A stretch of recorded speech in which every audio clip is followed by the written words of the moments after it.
At number 10, we have Samantha Cohen.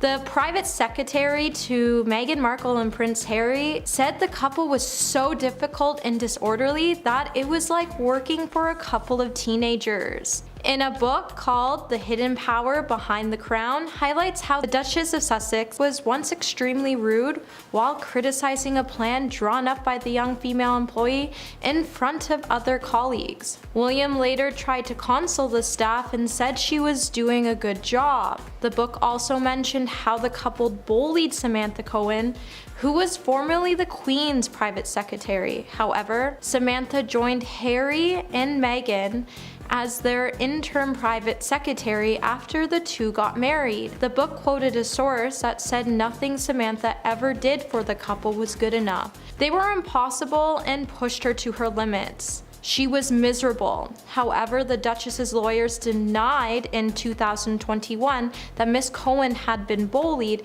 and the couple was always grateful for her support. Number 9, we have Melissa, who was actually Meghan's private secretary. In December of 2018, Meghan lost one of her key staff members. This ignited speculation that the actress was allegedly difficult to work for. Melissa, 39, was Markle's personal assistant for just 6 months. The two clashed over free gifts, including clothes, jewelry, and candles that some companies had sent the Duchess. Melissa followed the rules that royal members cannot accept gifts from commercial organizations, but it claims her approach of handling this rule did not go down with Meghan well. In June of that year, it is said that Buckingham Palace effectively was able to bury a report that outlined allegations of bullying done by the Duchess of Sussex. And the royal aides announced in March that year prior that they were launching an inquiry into Meghan's behavior with staff. If you're enjoying this video, please give it a thumbs up and subscribe to the channel. Number 8, we have Wendy Williams. Wendy Williams once addressed to the press saying, "Nobody feels sorry for Meghan Markle."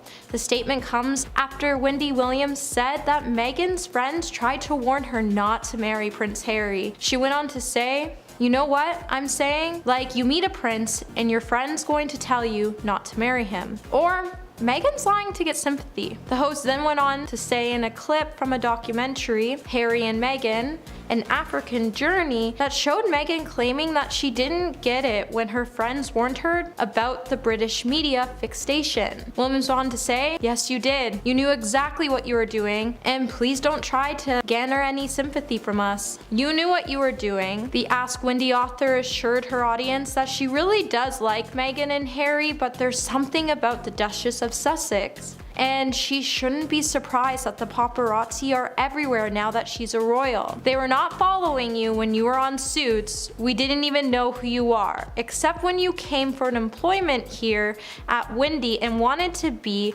one of our runway models. She then ended the show by saying, "You knew exactly what you were signing up for, girl." Number 7, Katie Hopkins. It's the scandal the whole world would be talking about. And Katie Hopkins wasn't shy when it came to her opinion on Prince Harry and Meghan Markle's decision to step down as senior members of the royal family. On the night of Kate Middleton's birthday, the Duke and Duchess of Sussex released a statement confirming their intentions to effectively quit royal duties. Adding that they hope to become financially independent, they went on to say, "After many months of reflection and internal discussions, we have chosen to make the transition this year and to start carving out progressive new role within this institution. We intend to step back as senior members of the royal family and to work financially independent while continuing to fully support Her Majesty the Queen." Katie Hopkins then came out to say where it all went wrong with Meghan on an episode aired on Channel 9's 60 Minutes. In the show, Katie explains Meghan is one of the most stuck-up people in England and that she always wears bad clothes. Katie then added Meghan is one of the biggest hypocrites there is. While a fan on the show went to say that there's nothing wrong with Meghan, Katie responded by saying there's nothing right about her either. Number 6, Erin Foster. Making a living making fun of celebrities on her Instagram page, Erin Foster is no stranger when it comes to sharing her opinions about Meghan Markle. In November 2017, Erin posted an old photo of Meghan back in her days on the television show Deal or No Deal. Erin posted the photo with a caption that said "Never forget," but the post did not end there. Erin posted another picture of the Duchess wearing a little dress holding a briefcase, and she captioned the photo, "This briefcase is filled with my plans to be famous." It's no secret that Erin loves to hate on women, so she continued to spend her day arguing with people in the comments who were calling her mean and tone deaf about the post. Many were quick to point out the post seemed personal and that the two must have known each other personally. Number 5. Chrissy Swan. Australian TV personality, radio host, and author Chrissy Swan, in December of 2017 said she hasn't warmed to Prince Harry or his fiancée Meghan Markle. On a Facebook post, Chrissy said that the Duchess is not at all who she appears to be, and she believes the former actress is just acting humble.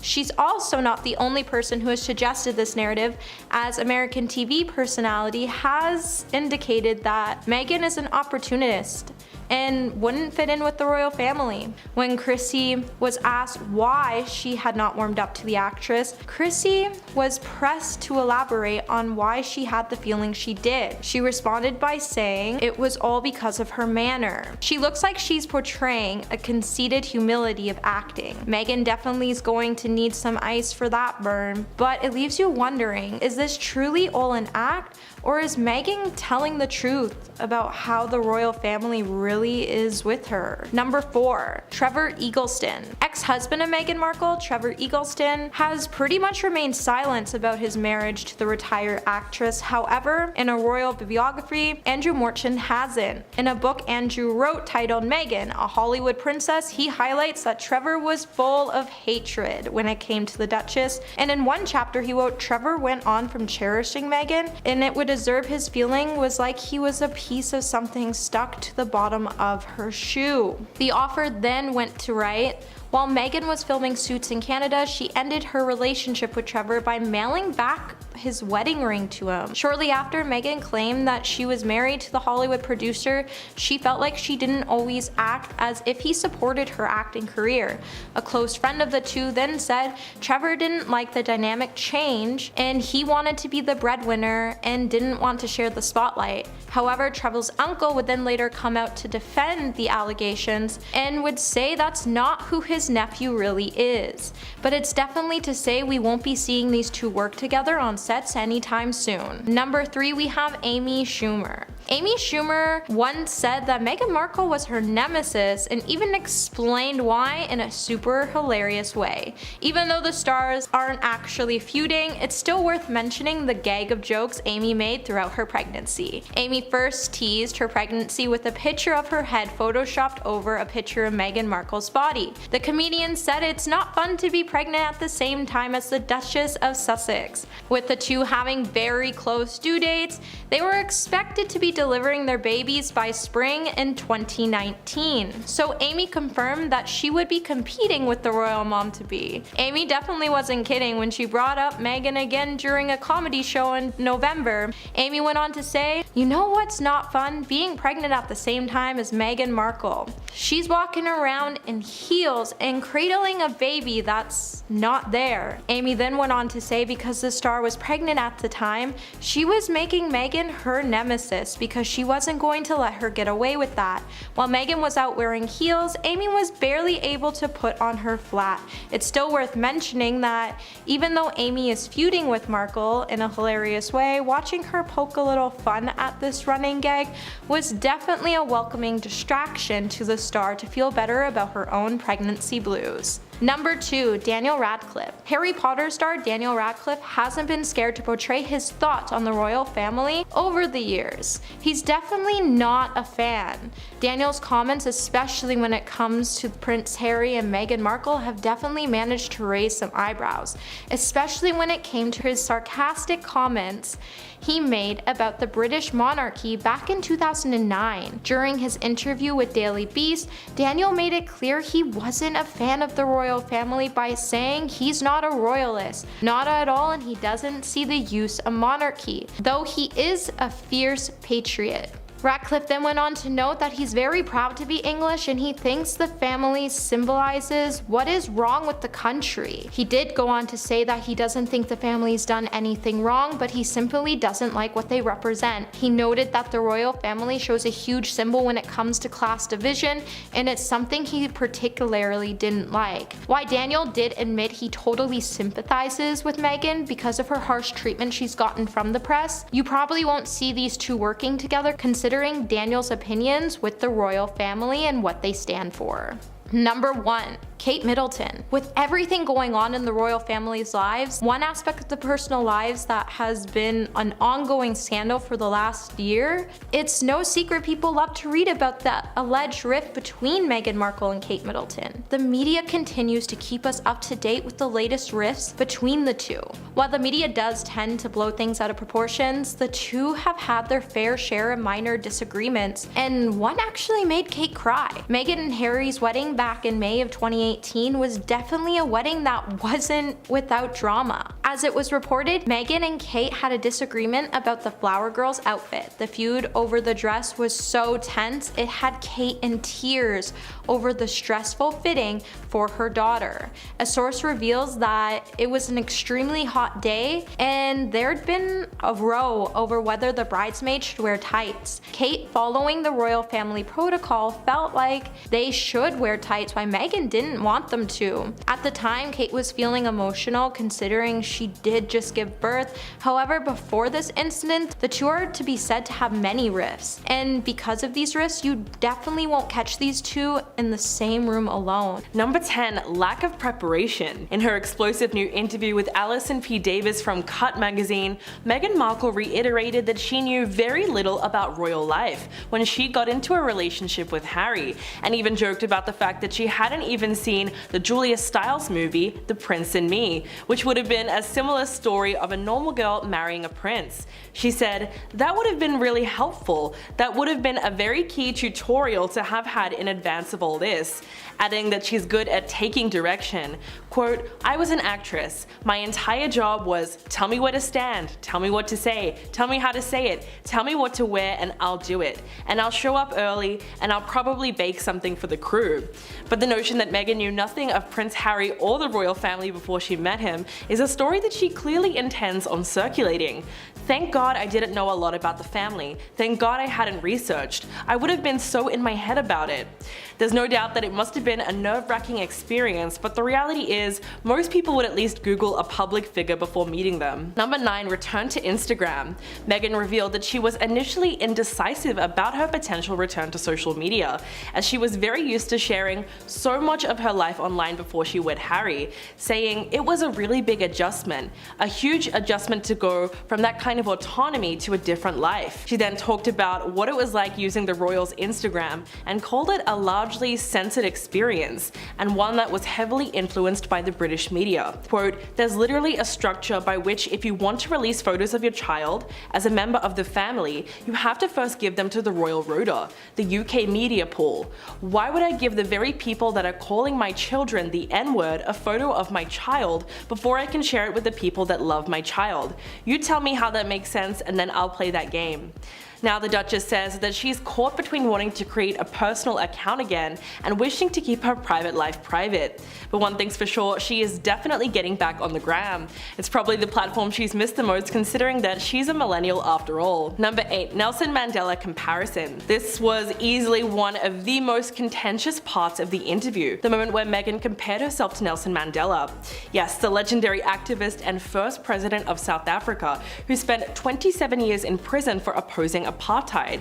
During the interview, Meghan recounted a trip to the 2019 London premiere of the live-action version of The Lion King. She said, "I just had Archie. It was a cruel chapter. I was scared to go out." She said it was then that a cast member from South Africa pulled her aside at the premiere and said, "When you married into this family, we rejoiced in the streets the same way we did when Mandela was freed from prison."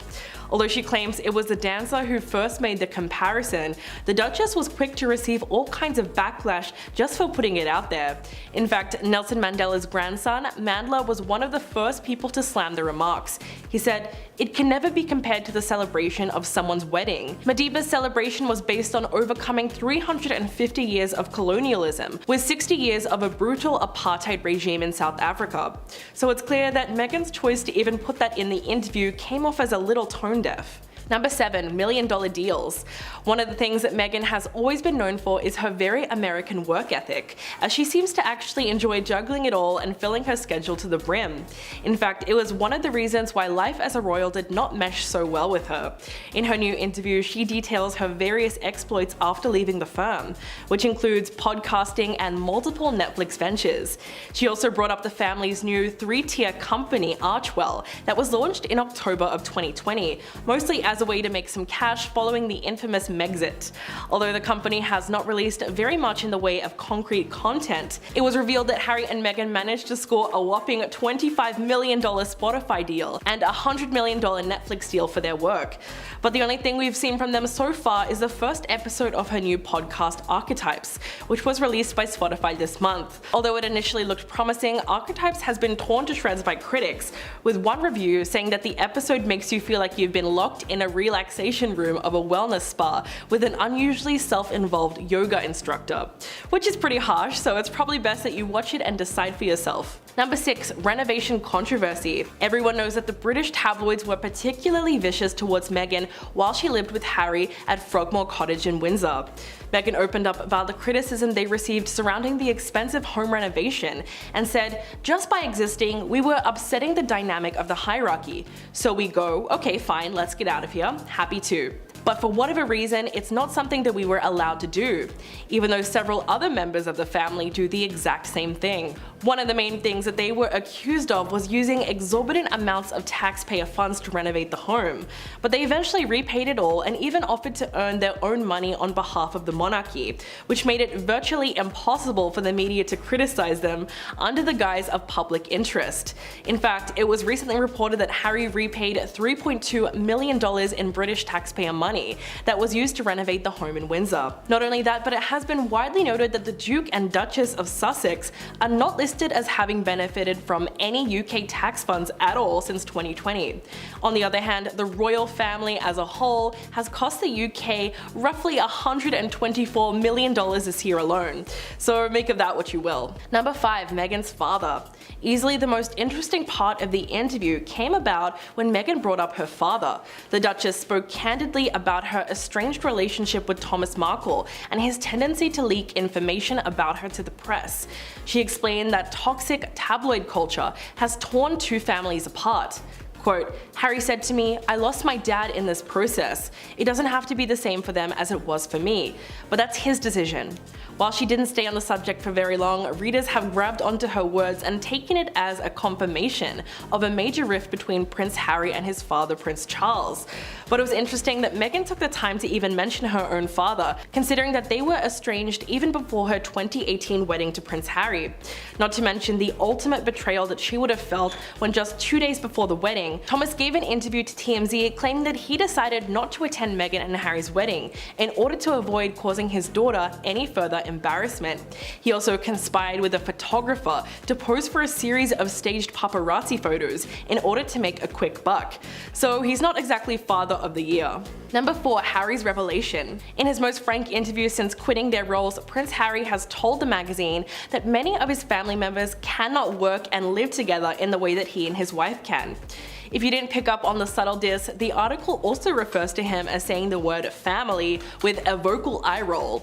When Davies pointed out that the two of them share a single desk in their home office, Harry said, "Most people that I know and many of my family, they aren't able to work and live together. It's actually really weird because it seems like a lot of pressure, but it just feels natural and normal." This is not the first time that the prince has hinted at a certain tension between himself and his family, as the 37-year-old has previously said that his father stopped taking his his calls after he and Meghan stepped back as senior working royals in 2020. So it's apparent that the rift between Harry and his family is worse than ever before, which is certainly sad because it seems like he's unable to separate the people from the firm and has ruined several relationships in the process of becoming independent from the royals. Number 3, $1 million mansion. Speaking of her home, the couple spent almost $15 million on their Montecito mansion, which is where they moved in secret in July of 2020, just a few months after officially stepping down as working royals. When gushing about their 9-bedroom California home, Meghan said, "We did everything we could to get this house, because you walk in and go joy and exhale and calm. It's healing. You feel free." Despite some pipes that needed fixing, the Duchess called the mansion their safe space, as it is apparently a coastal peace den that evokes images of a Napa vineyard. But here's where it starts to sound a little pretentious. Meghan explained that on the lawn there are 2 massive palm trees that represent her and her husband, always connected and supportive of each other. Not only that, but Davies goes on to describe 2 plush club chairs in their living room that are placed side by side to resemble thrones. So it's clear that they wanted their home to still look rather regal. But beyond its gobsmacking price, their decision to live next to US television royalty like Oprah Winfrey and Ellen DeGeneres was certainly a good move, because Harry and Meghan have made it pretty obvious that they intend to return to the limelight, but this time they're aiming for Hollywood. Number 2, fighting the firm. Apart from the explosive allegations of racism made in Meghan Markle's interview with Oprah, the Duchess has now revealed that she also fought the firm to stay in the royal family. In fact, she revealed that she and Harry didn't initially want to leave the royal family, but instead wanted to continue their work as royals without using taxpayer funding. They wanted to be completely financially independent, and also asked to leave the UK and relocate to another Commonwealth country like Canada or South Africa. Quote, "That, for whatever reason, is not something that we were allowed to do, even though several other members of the family do that exact same thing." Why their request was denied, Meghan ultimately said that she did not know, but Davies wrote in her article that Meghan's knowing gaze seemed to suggest that she had a lot more to say on this, even though she chose not to. But interestingly enough, the Duchess revealed that she was not made to sign anything that would have prohibited her from speaking about her time as a royal, and insisted that she can talk about her whole experience, but is still in the healing process and has chosen not to. And coming in at number 1, forgiveness. The question on everyone's mind as they approached the conclusion of the article was undoubtedly, where does she stand with the royal family now? Meghan arguably left a small yet visible suggestion at the possibility of forgiveness. She said she believed forgiveness to be of vital importance, and something that's far easier to do than holding on to resentment. Quote, "I think forgiveness is really important. It takes a lot more energy not to forgive, but it takes a lot of effort to forgive. I've really made an active effort, especially knowing that I can say anything." But it might be too little too late, as Meghan has already given that explosive interview with Oprah in 2020, accusing the British monarchy of racism against their unborn child, and claiming members of the royal family had openly expressed concerns about how dark her son Archie's skin would be.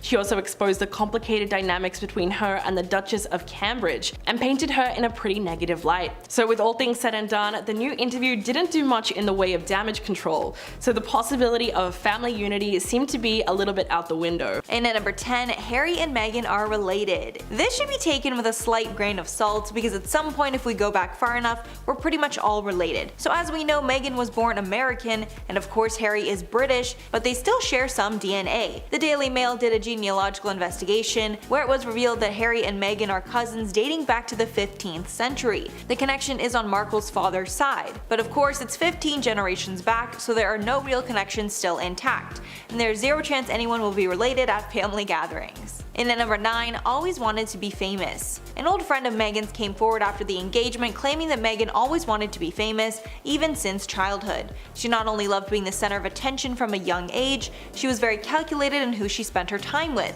Nanaki Pretty told the Daily Mail, quote, "All I can say now is I think that Meghan was calculated, very calculated in the way she handled people and relationships. She is very strategic in the way she cultivates circles of friends. Pretty also claimed that Meghan always wanted to be famous. Royal scholars have pointed out that this trait is a positive for Meghan and Harry's relationship. Apparently most of Harry's other relationships didn't work out because the women he was with did not like all the attention, but clearly this is not an issue for Meghan. Penny Jenner, author of Prince Harry, Brother Soldier's Son, told the Express, quote, "One of the advantages of Meghan is because she's in the public eye, she likes that. The real problem with Harry's girlfriends in the past is that they absolutely hated the media attention that scared them off." In at number 8, Meghan cheated with Harry. After Meghan was confirmed to be dating Prince Harry, it came out that there might have been some overlap between her relationship with Harry and with her ex, who was Canadian chef Corey Vitelio. Before she started dating Harry, Meghan was seen out with the chef on multiple occasions. Nobody thought anything about her past relationship until a fan noticed that Vanity Fair changed the date when Harry and Meghan started dating from May to July of 2016, because apparently she was still with the chef in May. Harry and Meghan first met at the Invictus Games in Toronto, and when Harry asked for her number, the Telegraph reported that she was still with her ex. The Daily Mail actually asked the chef about his split with Meghan, and he claimed that he and Meghan had, quote, parted permanently when Harry came on scene. However, he did somewhat hint that the pair might have been together in some capacity while she still was with Harry. And at number 7, fame changed her. After news broke that Meghan was marrying Harry and would become a princess, many sources came out saying that fame had changed her, and she's all about climbing the social ladder. In December of 2017, news broke that Samantha Markle, who is Meghan's estranged half-sister, was planning a tell-all book about Meghan. In an interview with The Sun, Samantha said, quote, "Hollywood has changed her. I think her ambition is to become a princess." Samantha also complained that Meghan forgot about her after gaining high society status. A source close to the family told E! News that Samantha cannot be trusted. However, Samantha is not the only person who says this about Meghan. Meghan's former best friend, Nikandi Pretty, told the Daily Mail in December of 2017, quote, "There's Meghan before fame and Meghan after fame." And at number 6, chose career over marriage. Before Meghan was known for her role on Suits, she was actually married to a producer named Trevor Engelson for 2 years, before they eventually split. The split was apparently caused because of Meghan's work, and a former friend said that Meghan clearly chose her career and work over her husband. The former friend, who served as a maid of honor at Markle's wedding to Engelson, told the Daily Mail, quote, "It was such a shock when she told me they were getting divorced. Apparently the stress of the long-distance relationship is what caused the main issue. Meghan was living in Canada at the time, filming the show Suits while her husband was in LA. Apparently Engelson was heartbroken over the split and did not see it coming." Halfway at number 5, does not treat animals well. Meghan Markle likes to be known for her humanitarian and social efforts. One thing that Meghan is very proud of is that she adopted 2 dogs from a rescue shelter. But it seems that it was not happily ever after for the 2 puppies. After Meghan became a princess and was set to move to Kensington Palace in 2017, a spokesperson confirmed that Markle's retriever, Bogart, would not join her overseas. Apparently Meghan felt that it was inhumane for the dog to take the long trip, along with the difficult approval process for dogs coming into the country, and Meghan left the dog with one of her friends in LA. Then later in December, Daily Mail reported that her other dog, Guy, broke both of his legs. We're not sure what the circumstances were, but apparently Meghan was, quote, distraught over the accident. And at number 4, Meghan cut off her friends. After Meghan split from her ex-husband, it was said that she spent a lot of time in London. While there, she apparently formed a friendship with local TV personality Lizzie Cundy. After attending an event together, Lizzie disclosed that Meghan wanted her to help finding a new man. Apparently Meghan wanted him to be British and famous. In a 2019 tell-all, Cundy wrote about Meghan, quote, "We were having a girly chat and then she said, 'Do you know any famous guys? I'm single and I really love English men.' So I said, 'We'll go out and find you someone.' Apparently Meghan was interested in soccer player Ashley Cole, but it didn't go anywhere. Then Meghan apparently slid into the DMs of X Factor winner Matt Cardle in 2015, but shortly after that Cardle just stopped replying. But apparently after Harry showed some interest in Meghan, Meghan felt she had no need to stay in touch with Lizzie Cundy anymore and basically ghosted her. Apparently Cundy asked Meghan about Harry, then they chatted for a bit, but never saw each other again. Cundy added, quote, "I was literally ghosted by her." And at number 3, the staff hate her. It was reported that while Meghan and Harry were living in the royal palace with the other family members, the staff hated Meghan so much that they started to quit. In October of 2018, a palace aide and assistant named Melissa quit because of, quote, Hurricane Meghan. Apparently Melissa was a longtime aide of the family's and a trusted assistant, but that all changed when Meghan came into the picture and annoyed the staff with her requests. Apparently Meghan adopted a lot of West Coast habits like waking up at 5 a.m. and, quote, bombarding aides with texts. One source told the Mirror, quote, Meghan put a lot of demands on her and it ended up with her in tears. Melissa is a total professional and fantastic at her job, but things came to a head and it was easier for them to both go their separate ways. Apparently Meghan's tension with her staff also caused a rift between Meghan and Kate. Kate apparently called out Meghan for her strict and disrespectful behavior towards the staff. And at number 2, inappropriate requests. On the day of Harry and Meghan's wedding, Meghan wanted everything to be exactly the way she liked it, which is usually what happens for normal weddings. But royal weddings are much different, and most of what happens is passed down for generations and become very strong traditions for the royals. Meghan tried to change a lot of things around for her wedding, which people did not like. One of the most offensive requests was when Meghan asked for air fresheners to be deployed in the chapel where she was to get married. Apparently the smell inside St. George's Chapel was not good enough for her. British insiders stated it does have somewhat of a musty smell, but it is not unpleasant, and it's expected for a building that's been around since 1475. A source said that Meghan wanted the staff to go around with spray guns to make it smell better, but the request was denied. The source said, quote, "Royal household staff stepped in and told her office politely but firmly that this was the Queen's chapel and it simply wasn't appropriate. I don't believe a request of that nature has ever been made before." And finally at number 1, Meghan knew she wouldn't stay royal. The exit of Harry and Meghan from the royal family was devastating news to many, but after further investigation, it seems that Meghan might have known she was not going to be a royal for long. And she might have even concocted this scheme to get the most amount of press possible, then to leave the royal family and go back to Hollywood, where she's always wanted to be. When it was announced that the royals would be leaving, everyone blamed the decision on Meghan, as she was the only change in the family before Harry's formal exit. British columnists said that they think Meghan did not know the difference between being a celebrity and being a royal. Canadian millionaire Kevin O'Leary even slammed Meghan, saying she was the reason that nobody cares about the couple anymore. Quote, "I think Meghan got him into a bad place, and maybe she should do a little soul searching. She knew what she was getting into when she married him." Page 6 also reported that Meghan put some clothes in a storage location in Canada before she got married.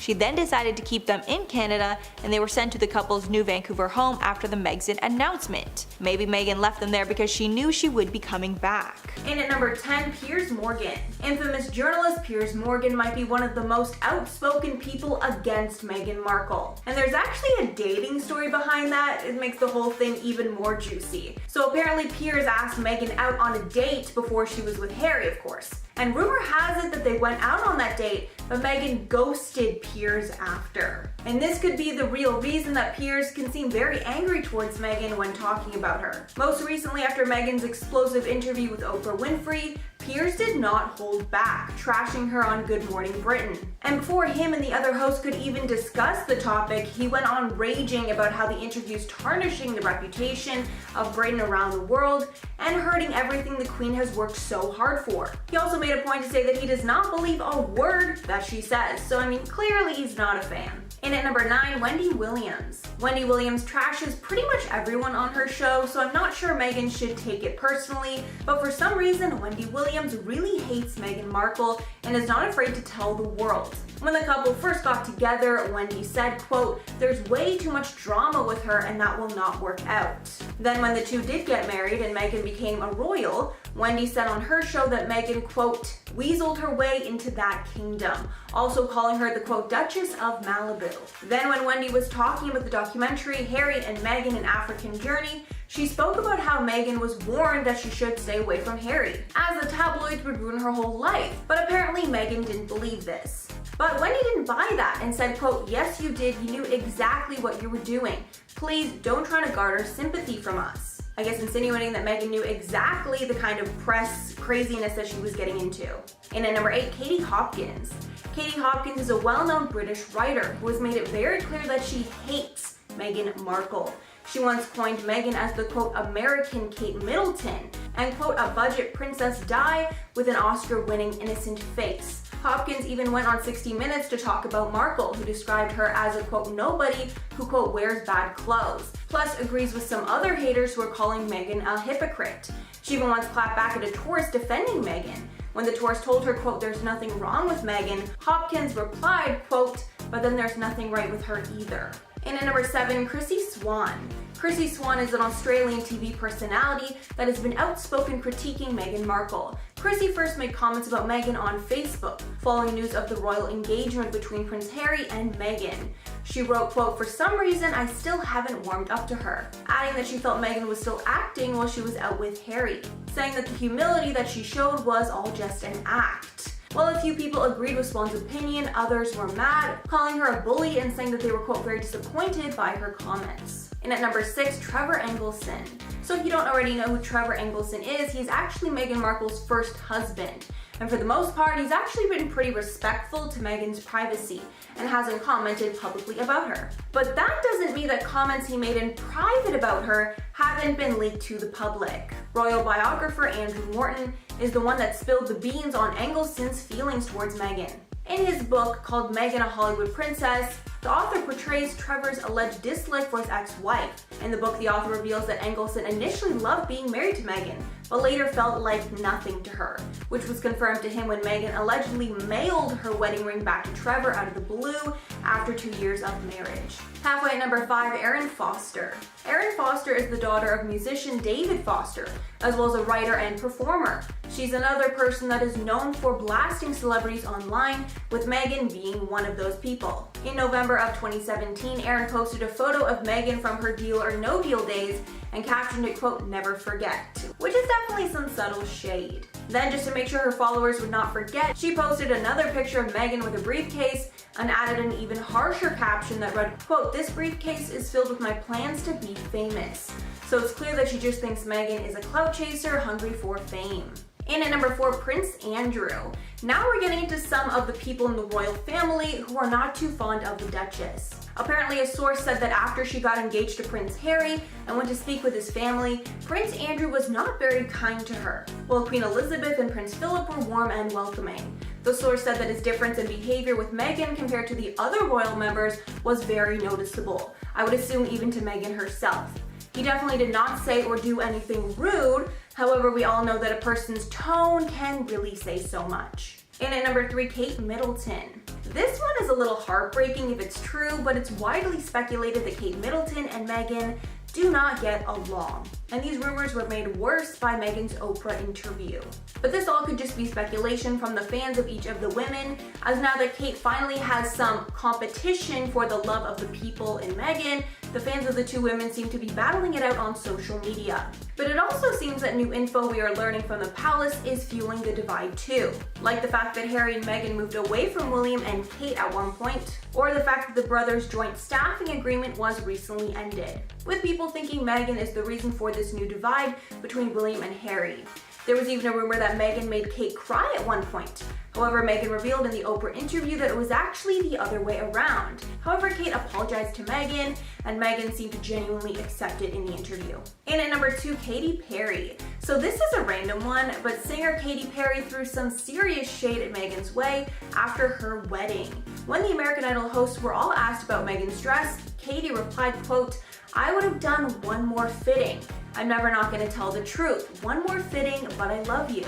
But that's not all. Perry added on after, quote, Kate won," clearly referring to the fact that Kate had the better dress. But Kate Middleton's Alexander McQueen dress was stunning, I can't even lie about that. And since that was a common sentiment around social media at that time, especially about the dress not being altered properly, most people did agree with Katie. And at number 1, Princess Eugenie. Princess Eugenie is another member of the royal family that many believe does not like Meghan. Apparently, the main reason for the spat is that when Harry and Meghan announced their engagement, Princess Eugenie actually had to push back her own wedding because of it.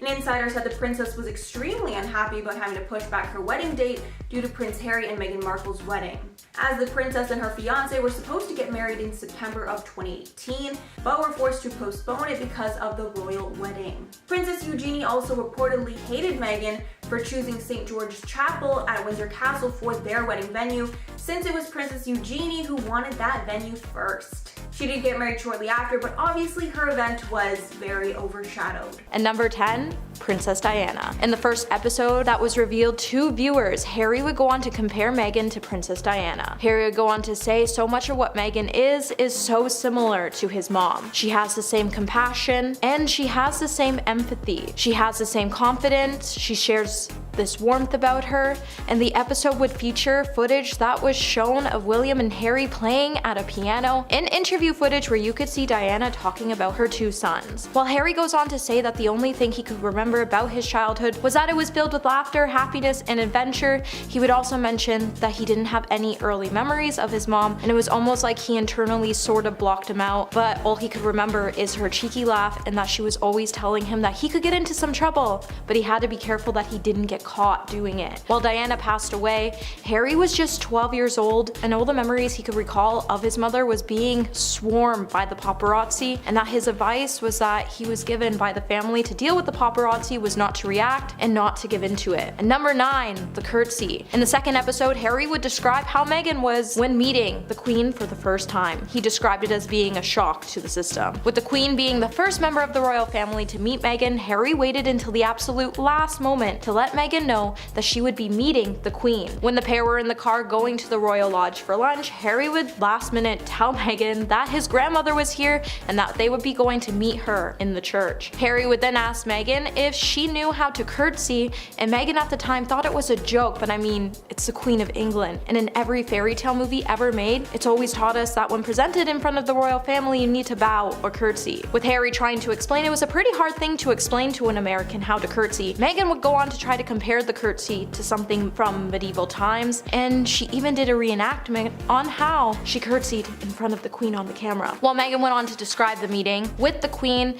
and not understanding the whole curtsy thing, viewers definitely noticed that Harry was looking a little uncomfortable about the whole thing. Hey Peaches, are you enjoying this video so far? If so, don't forget to give it a thumbs up and subscribe to the channel. At number 8, comparing Diana to Meghan. When we all saw Harry compare the paparazzi following Diana to an online harassment faced by his wife Meghan, I don't think any of us really had any sympathy towards the two royals, as they both chose to get married and they understood what could come with it. The telling of episode 2 revealed a huge bombshell moment when Harry said, "To see another woman I love going through this feeding frenzy, it's hard." Harry would tell us all how Meghan has been repeatedly targeted by the media and how their relationship basically became hunter versus prey. However, when he tried to compare Meghan to Diana by saying, "Back when my mom was harassed by the paparazzi, physical harassment and cameras in your face, people chasing you, paparazzi still harasses people, but now the harassment exists more online." I think we can all agree that the harassment Meghan has received from the media is nothing like the harassment Diana faced. I get it, once the photographs came out, the media was out to get another story. While Meghan has gone through a huge feeding frenzy with the media, so has every other royal family member. However, considering that the two hired media to capture certain aspects, especially with their son, it's hard to say whether the two are telling the truth or not when it comes to the media. And number 7, the first date. According to both Harry and Meghan, the first date was at 76 Dean Street, which is the location of Soho House in London. Meghan would explain that she was really nervous and sort of panicking because Harry was late and she couldn't understand why he was late. With the Duchess worried about Harry being one of those guys with an ego who makes women sit around waiting, when he arrived she could see that he was genuinely embarrassed for being late. Meghan would also describe Harry as being fun, refreshing, and that she would note that they are pretty much like children together, and considering they walked away from royal duties, we could all agree we saw that they were children together before they even told us. The couple's first date lasted an hour, and then they had a good chat before leaving. And later on that evening, Meghan would even call him to ask him to go out for dinner with her before she had to leave the next day, and they had dinner at the same place they had their first date the next night. The couple then showed us a never before seen photo of the date where you can see Meghan snuggling into Harry's arm, and this was the exact moment Harry would notice that this woman was amazing and everything he was looking for, as Meghan met everything he was looking for on his extensive list. And number 6, Halloween with Eugene and Jack. With Meghan and Harry trying to explain that there was a hierarchy when it came to the royal family, and that it was hard fitting in with the royals, when the couple shared never before seen photos as they partied with Princess Eugene and Jack's Brooksbank on Halloween in their new Netflix documentary, the two would reveal that they both went out in Halloween costumes with Harry's cousins and her then boyfriend for a final night out before their relationship was revealed on Ellen. In the first episode of the series, the couple would go on to share their night out with a couple of snaps that showed us how fun the royal couple was having as they were all crowded together to gather a couple of snaps. Not everyone in the family asked the couple out, and some did enjoy actually hanging out with them. While all the snaps showed us the playful side of the royal family could have behind closed doors, it also showed us how not all the British family lived behind behind closed doors with a certain formality, and that not all Brits found it pretty jarring to hug. While the couple snuck out in Halloween costumes to have one final night out before the world came to know that they were a couple, they definitely had a wild night out in their bizarre costumes. And number 5, Harry on Meg exit day. In the opening scenes of the documentary, Harry is shown at Heathrow Airport by himself in March of 2020. This footage would come after the Meg exit crisis as he prepared to leave the UK for the last time as a senior royal. Harry would then say, "This is about duty and service, and I feel as though being a part of this family is my duty to uncover this exploitation of bribery that happens within our media." The cameras would then cut to Meghan by herself in Vancouver wearing a towel on her head saying, "Unfortunately, in us standing for something, they are destroying us." With the few dated clips, it suggests that the couple were already thinking about telling their story before they even exited from the royal family. Now, there's always been reports that the couple were going to play and exploit their royal status early on, and that the fact they clearly wanted to use some of this footage at some point. The couple's knowledge of the royal family essentially ended when they left the country and the institution, but that hasn't stopped them from trying to dig up more information to make their truth come to life. Number 4, Buckingham Palace. With the series beginning with a written statement on a black background saying it is a first-hand account on Harry and Meghan's story being told with never before seen personal archives. We would later come to know that a lot of the footage and photos were manipulated to make their stories seem stronger than they already were. However, it would go on to say that in all the interviews, they were finished by August of 2022, and the members of the royal family declined to comment on the content within the series, which makes sense because they have been worried for months about how all this information could be very damaging to the family's overall image. Harry's father, King Charles, his brother, Prince William, along with their wives, Camilla and Kate, are not expected to watch the series. However, royal aides will be tasked with closely monitoring the output and dissecting all the images and footage known so they can consider if it's even worth to respond to and initially figure out how the family should respond to Harry and Meghan's claims. With the king and the royal family carrying on with their royal duties as normal, the palace sources have come out to deny all the claims made against the family in the Netflix series. With the royal family not expected to issue a formal statement on the show, the family now braces down as they wait for the final episodes of the series to be released. And we're all wondering what other lies and revelations might soon be exposed. And number 3, the media. Throughout the episode, it's clear that Meghan and Harry can't stop claiming that the media has been trying to find a way to destroy Meghan, even if she's did so much to be good. In episode 2 of Harry's and Meghan's 6-part docu-series appeared a link to the European Union referendum to culture war in the UK at the time of their engagement in 2017. When the couple gathered enough courage to speak about the press coverage of Meghan, Meghan would finally say, at one point, she was still much believing that everything would just pass and it would get better. It's just what they do, right? At the very beginning. With the royal family promising the couple that once they were married, they wouldn't have to worry anymore because things would get better. Once the media got used to Meghan, it would all get better. The truth be told, no matter how hard Meghan tried to fit in with the royal family, no matter how hard she tried to please the press, and no matter what Meghan did to please both sides, everyone was still looking for ways to destroy her.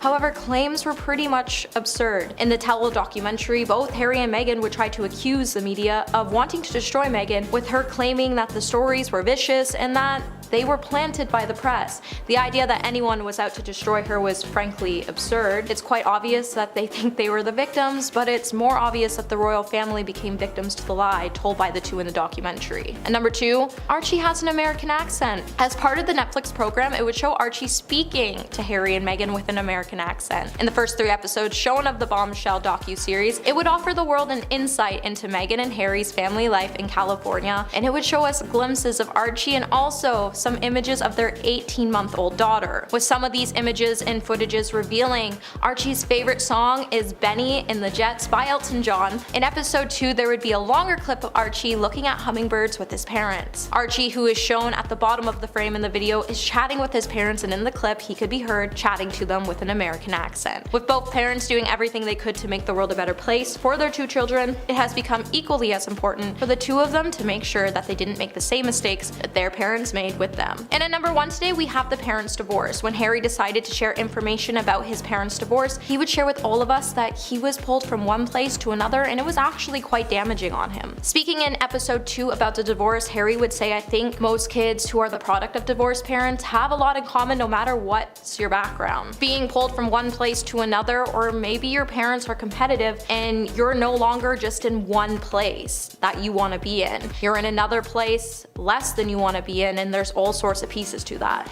Meghan would also recall her impact that separation of her parents had on her as she was a child, as she would have to vent her frustrations through a school assignment when she was just 12 years old. Meghan even wrote a poem that she would share with the documentary. 2 houses, 2 homes, 2 kitchen, 2 phones. 2 couches where I lay, 2 places that I stay. Moving here and there, from Monday to Friday, I'm everywhere. Don't get me wrong, it's not bad, but oftentimes it makes me sad. I want to live that nuclear life with a happy dad and loving wife, a picket fence, a shaggy dog, a fireplace with a burning log. But it's not real, it's just a dream. I cannot cry or even scream. So I sit here with cat number 3. Life would be easy if there were 2 of me. With both understanding the pain divorce can leave behind on a child, it's probably why the couple connected so well on their first date. At number 10 today, we have Silence by the royal family. In an interview with Oprah in 2021, Meghan would tell Oprah that she was silenced by the royal family. When Meghan started seeing Prince Harry and the world came to know about their relationship, Meghan was given wise advice to handle the gossip in the tabloid reports. The advice would be very clear and direct from the moment the world knew about Harry and Meghan and they were dating. She was always forced to tell the press that she had no comments to what was going on. Meghan couldn't even tell her friends or her parents. Meghan had to do everything the royal family told her to because it was put into a lens that if she did what they told her to do, they would protect her. However, Meghan would learn that after she finally married Harry that everything would start to crumble as she would not be protected. However, she still continued to lie to protect the other members of the royal family. Even though they weren't willing to tell the truth to protect Meghan and Harry, now Meghan did not say who was lying or what the royal family was lying about, but she would state that the only thing she regretted was being silenced by the family, as she believed that they would protect her. She did what they said, and she believed them when she shouldn't have. At number 9, Kate Middleton. Coming from different backgrounds, it pretty much came inedible that these two would not be long lost friends, with several reports initially stating that Meghan was the one who made Kate cry over a flower girl dress Meghan wanted Princess Charlotte to wear. Meghan would come out to say that it was actually the other way around. Meghan would note that it was a really hard week considering it was a wedding and Kate was really upset about something. However, Kate would then own up to her mistakes and she would bring Meghan flowers and a note to apologize. Now, Meghan didn't disclose many details about the rift with her sister-in-law. However, she did confirm that the disagreement was indeed about the flower girl dress. Meghan went on to note that the whole incident made her cry and that it really hurt her feelings, with many publications making Meghan look like the instigator of the altercation. Kate would be painted as a victim in the situation, and Meghan would then find the narrative actually quite shocking because that wouldn't be the story,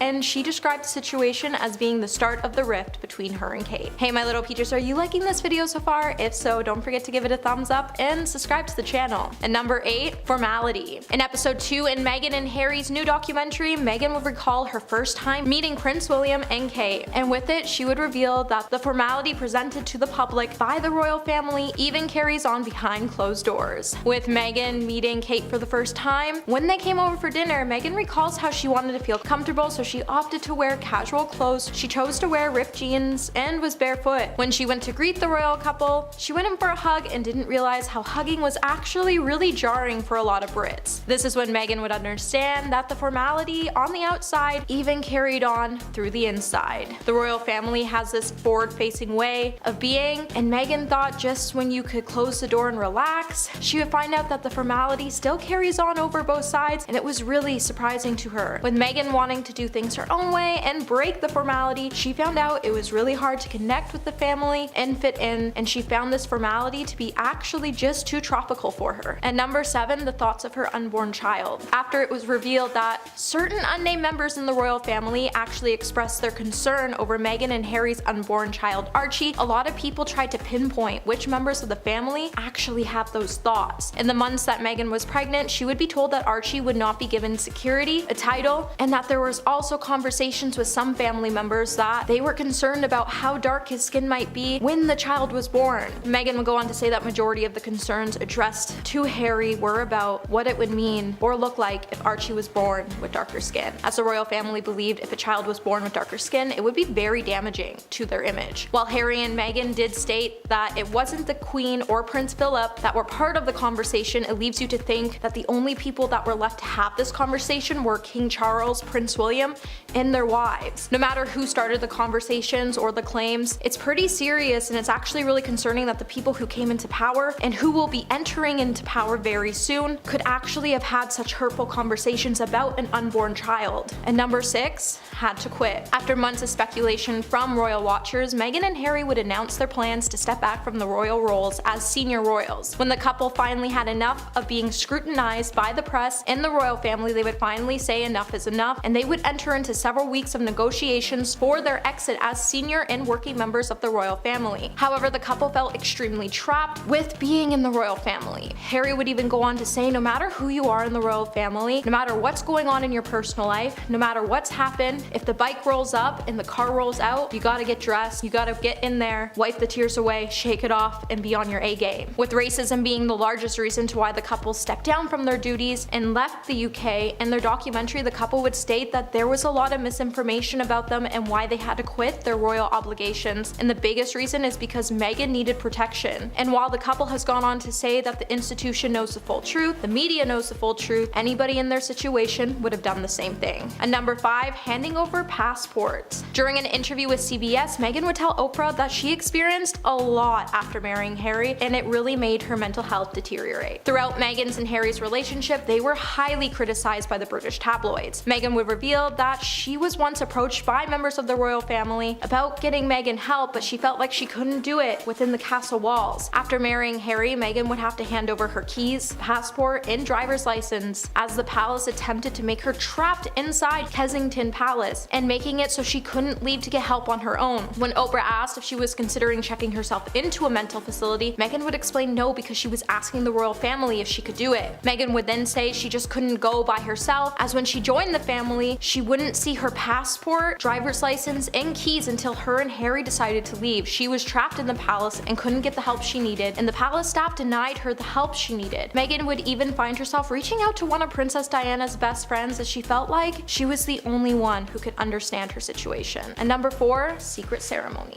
Just 3 days before their official ceremony, Harry and Meghan would actually get married in secret. Just 3 days before their televised royal wedding in 2018, according to Meghan, they would secretly get married in their backyard because they both wanted to get back down to the basics and have a moment for just the two of them. Since their actual wedding day was to be televised, Meghan and Harry felt like their wedding wasn't actually for them and it was just for everyone else. So the couple decided to call the Archbishop and said, this spectacle is for the world, but we want our union between us. So the vows that we framed in our room are just the two of us in the backyard with the Archbishop of Canterbury. With the Archbishop claiming that the legal wedding was on Saturday, the couple just exchanged vows in the backyard, but it wasn't a legal wedding. Under English law, there needs to be at least 2 witnesses to take place in a registered venue for a marriage to be legit. So it's clear that the couple just wanted to do something for themselves before making this thing actually official, and it's actually a pretty sweet gesture if you think about it. And number 3, Harry's A-list. When Harry was one of the world's most eligible bachelors, he had a number of different girlfriends that never seemed to stick. In Meghan and Harry's new documentary, Harry would speak about the media scrutiny that brought intense pressure on his relationships, and he would compare it to things that he saw as a child with his mother, Princess Diana, after she divorced Prince Charles. Harry would say that she was one of the most powerful women in the world, but after the divorce, she was completely exposed. Harry would then explain that he has seen things, learned things about how women marrying into the institution will have to understand it comes with pain and suffering. So Harry said he didn't think he would ever meet someone who was willing and capable to withstand all the baggage that came with him. With his relationships only lasting a matter of weeks or months before it was splattered all over the tabloids, when he met Meghan, he was terrified that she would be driven away by the media. Meghan would then later reveal that Harry Harry actually has an A-list of potential qualities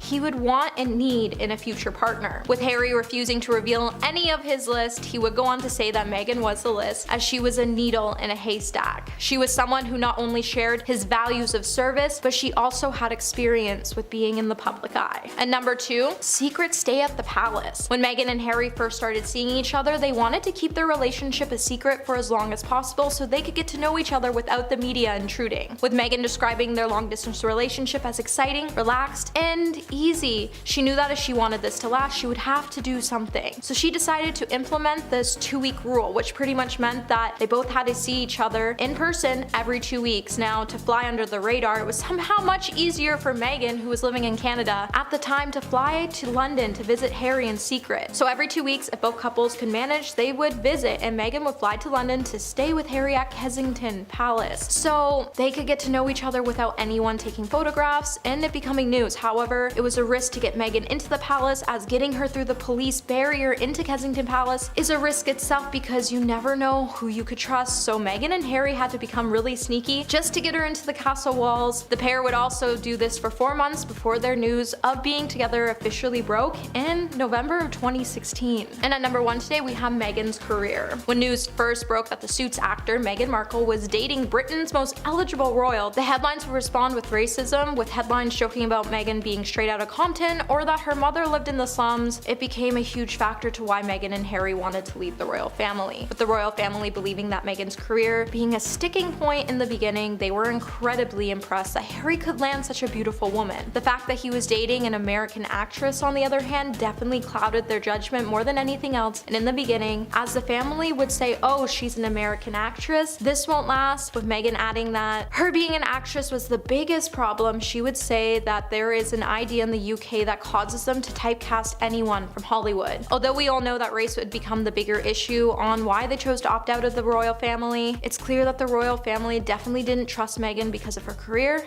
and where she was from. And number 10, how Harry proposed. Prince Harry and Meghan Markle's Netflix documentary definitely has a lot of fans raging over multiple lies shown within seconds of the first episode. Viewers have pointed out that there's been a lot of problems with the pair's tale on how Prince Harry proposed. In the documentary, Harry would explain that he wanted to propose earlier, however, he had to ask his grandmother for permission and he couldn't do it outside of the UK. Detailing the proposal, he would explain that he brought Meghan into the middle of the walled garden that was overlooked by the staff flat. To prepare for the area, he got on his knees and he got 15 electric candles and placed them around the garden. He also had Meghan's beagle Guy flown in just for the special occasion. He would then have Meghan close her eyes and tell her not to peek just before Meghan even called her friend and whispered that she thought he was actually going to propose to her. Then a series of photos would be shown of the special moment, which showed Harry on one knee holding a ring box in one hand as the dog sat next to him. Meghan then said he was down on one knee, and I was like, yes, we were so joyful and excited. We thought, we're doing this.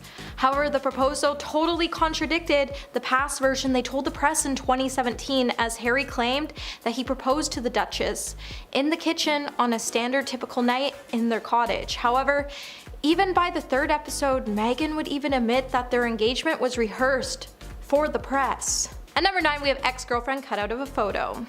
Since Netflix released the first 3 episodes of the Duke and Duchess documentary series, Harry and Meghan's fans have been analyzing every single photo and video shown. However, the fans noticed something really weird about one of the photos.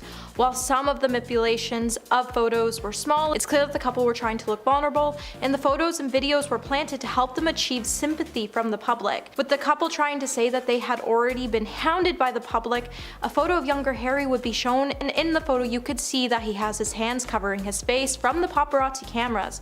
Although it looks like in the photo that the prince is completely on his own, thanks to some good cropping, fans would point out that they've seen this photo before, as the photo initially also featured Harry's ex-girlfriend Chelsea Davy. Now, the photo in question was taken in September of 2007 at Heathrow Airport, and while the photo is cropped, it featured Harry with a protective arm around Chelsea, who was walking by his side, despite the original picture showing Harry with his ex-partner. It makes us wonder why Netflix producers cropped crop Chelsea out of the frame entirely.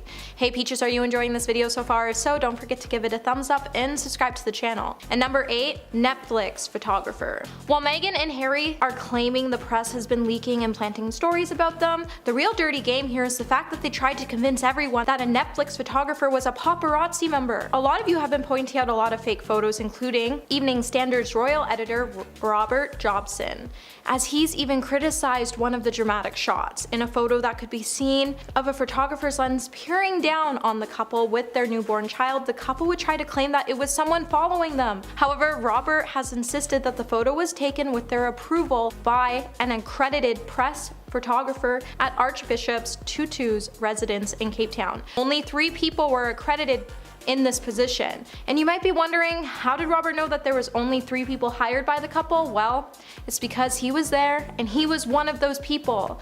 The filming of Archie at the residence was highly controlled and it wasn't the scum media following them. And number 7, press intrusion.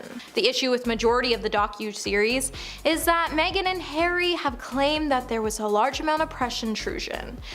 When it came to the couple, however, a lot of it was actually approved by themselves or their aides. However, if you watch the series, you can definitely agree that there was footage that was flipped to give different angles to make Meghan and Harry appear as victims that fell into the hands of the paparazzi.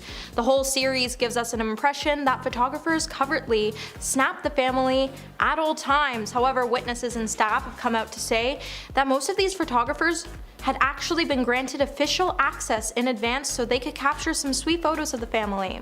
With the use of phony photos, Harry and Meghan even tried to convince us that they were all blindsided by the media consistently, when that wasn't even the case. Even if it felt like press intrusion to the couple, even if it was approved by Netflix, they have declined to comment on suggestions that a lot of the footage was misleading.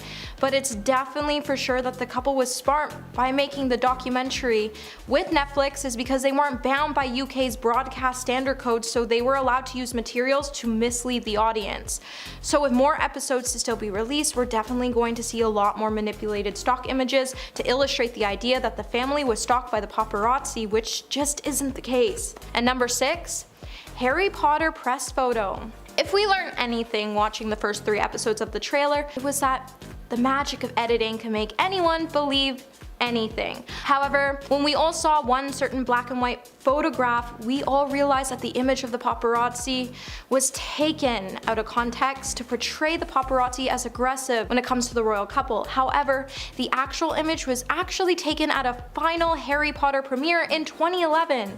However, when the photo appeared in both the trailer and the series, while Harry was saying he was trying to protect his family, he was implying that he was trying to protect his family from the press, and that this is a huge group paparazzi that was actually following them and his family. However, this premiere took place way before the couple even met. It's actually kind of embarrassing that Harry and Meghan would use this photo to kind of claim that they were being stalked by the paparazzi, as the photo actually came from a Harry Potter premiere that happened way before they even met. Also, I think it's worth mentioning, no member of the British royal family was even present at the 2011 premiere of Harry Potter, meaning that this photo shouldn't even been shown in the first place, as it has no context to.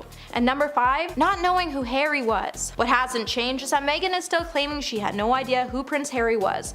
In the very first episodes, it explored the early days of Prince Harry and Meghan's relationship, and the couple would reveal that they met in July of 2016. When Meghan posted a picture with her friend, they would call Meghan and say, "Between you and I thought you might want to know that being newly single and all, I put our Snapchat on Instagram and Prince follows me.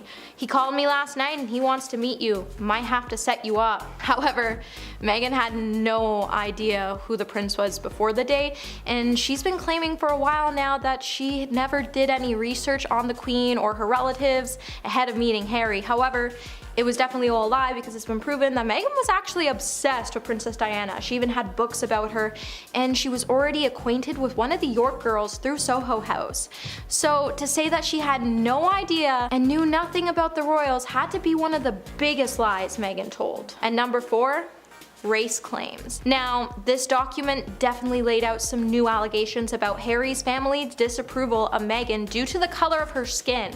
However, a lot of people aren't buying her claims of racism, because in the beginning, let's face it, everyone loved Meghan, including the press, until it started to surface how Harry and Meghan were mean to castle staff and how they even made one secretary quit due to their rude behavior. And then the whole world, including the palace, started to turn on them. One expert, Angela Lavin, joined TMZ on Monday to break down the new trailer for Harry's and Meghan's new documentary, and she explained that the whole situation was just one giant BS story told from the Sussexes' point of view to manipulate the world. Angela noted that she suspects that the couple keeps playing the racism card without pointing any fingers at anyone in the royal family, and without hard evidence, it's clear that it's all a lie. Harry has even said that there's been hierarchy of the family, and he claimed that they were always leaking stories about Meghan and him to support the family's ongoing conflict against Meghan. However, the real reason the family didn't approve of Meghan was because she was extremely rude to everyone, and there's even been clips posted by Daily Royal News where it showed Meghan being extremely rude to the Queen. And let's not forget all the staff leaking stories to the media about how they were treated by her. And number 3, Donald Trump's ex-lawyer. So now that the first 3 episodes of Harry's and Meghan's long-awaited Netflix documentary has finally been released, it has come under fire for using a lot of misleading videos and pictures. Also, let's not forget a lot of people even stopped watching the series 11 minutes in because they were super sick of all the BS stories that it was giving. One short clip that was meant to highlight the couple's continuous relationship with the media is actually a stock photo of Donald Trump's former lawyer, Michael Cohen, getting into a vehicle to be transported to prison on May 6, 2019. In the footage shown in the trailer, you could see the cameras around the limo before it cut to a very tearful Meghan. However, experts would then point out that Meghan wasn't actually in the vehicle. Meghan and Harry are clearly impatient, and instead of trying to gather strong evidence to support their claims, they would try to manipulate footage to put blame on the royal family, and that just isn't right. And number 2, footage of Katie Price. While in the beginning of Harry's and Meghan's documentary, it definitely sparked fear among some of the royal family, as they were scared to see what Harry and Meghan would come up with that would damage the image of the family. However, with a bunch of exposed lies, all this film did was make the public hate Harry and Meghan even more. I think a lot of us raised our eyebrows when we spotted footage which appears to have come from Katie Price's court appearance. While Katie hasn't made a full comment of the clip, she did share a screenshot of a news report revealing that the footage was used from her trial onto her Instagram story, revealing that she indeed did spot the footage. Viewers have had a lot of mixed responses to spotting the moment in the trailer, with some even asking Netflix why they use so much misleading images and clips to mislead the public. One user even said, "What the heck, Netflix? This enrages me that you're using so many fake images to stoke feelings. Shame on you." And at number 1 today, they're the only ones that know the truth. Now, if you watch the trailer or the 3 episodes, then you know throughout the whole thing the couple has been trying to claim that they are the only ones that know their truth. However, their truth would definitely be exposed for the lies it was full of. After watching the 3 clips today, fans have already taken to the internet to start reviews, and a lot of them have been pretty sarcastic. When Harry and Meghan claim that there is a hierarchy of the family, a lot of us had a good chuckle. One user even wrote, "I love the part when after spending 39 years in the royal family, Harry realizes that there is a hierarchy." Netflix would also try to crop a photo of the royal family when they appeared on a balcony on Buckingham Palace. The photo was placed to look like Prince William and Kate Middleton were in the center of the photo. However, a newspaper noticed that the arrangement of the family that day is not as it seems, as it's actually Queen Elizabeth II that was in the center of the photo before it was cropped. In the aftermath of all these accusations, it's certain that the royal watchers will be closely dissecting and scrutinizing all of the footage to come, so more lies will definitely be released soon. However, the fact that Harry and Meghan were so determined to tell their truth that they were able to time travel to a Harry Potter premiere in 2011 and even be visited by Queen Mary in 1938, it was so courageous, and the fact that they thought they could use these facts to stand up to those that called them liars is truly concerning.